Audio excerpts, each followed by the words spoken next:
కాలమే మనల్ని మార్చేస్తుందా? లేదంటే కాలంతో పాటు మనమే మారిపోతామా అనేది తెలీదు కానీ, చిన్నప్పుడు నాకు ఈ కాకరకాయ కూర అంటే అస్సలు ఇష్టం ఉండేది కాదు. నేను ఆ రోజంతా అన్నమే తినకుండా ఉండేదాన్ని. కానీ ఒకసారి పెళ్ళయ్యాక ఏ కూర అయినా తినాల్సిందే తప్పదు కదా అని కష్టంగానే తిన్నాను. కానీ తిన్నప్పటి నుంచి నా ఫేవరెట్ అయిపోయింది. అంత బాగుంది టేస్ట్ అయితే. ఒక్కసారి ఇలా కాకరకాయ అయినా మాకొద్దు అనే వాళ్ళకు చేసి పెట్టండి.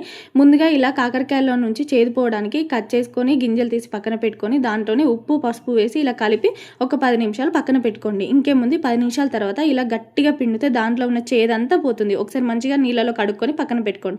ఇక్కడ ఒక ప్యాన్లోకి కొద్దిగా ఆయిల్ వేసుకొని జీలకర్ర, మీడియం సైజు 2 ఉల్లిపాయలు, దాంట్లోనే కొద్దిగా కరివేపాకు, పసుపు వేసి ఉల్లిపాయలని కొద్దిగా వేయించుకోండి. కొద్దిగా వేగాక మనం ఇందాక పక్కన పెట్టుకున్న కాకరకాయ వక్కల్ని కూడా వేసి మంచిగా ఇలా ఫ్రై చేసుకొని, కాకరకాయ వక్కలన్నీ ఫ్రై అయ్యాక అల్లం వెల్లుల్లి పేస్ట్ వేసుకొని పచ్చివాసన పోయాక సైజ్ అంతా చింతపండు నుంచి తీసిన రసాన్ని కూడా వేసుకొని 1 టీ స్పూన్ కారం, 1.5 టీ స్పూన్ ఉప్పు, అలాగే కొద్దిగా ధనియాల పొడి, కొద్దిగా కొత్తిమీర వేసి ఒక 10-15 నిమిషాలు మరగనిస్తే ఏది లేకుండా అదిరిపోయే కాకరకాయ పులుసు అయితే రెడీ అయిపోతుంది.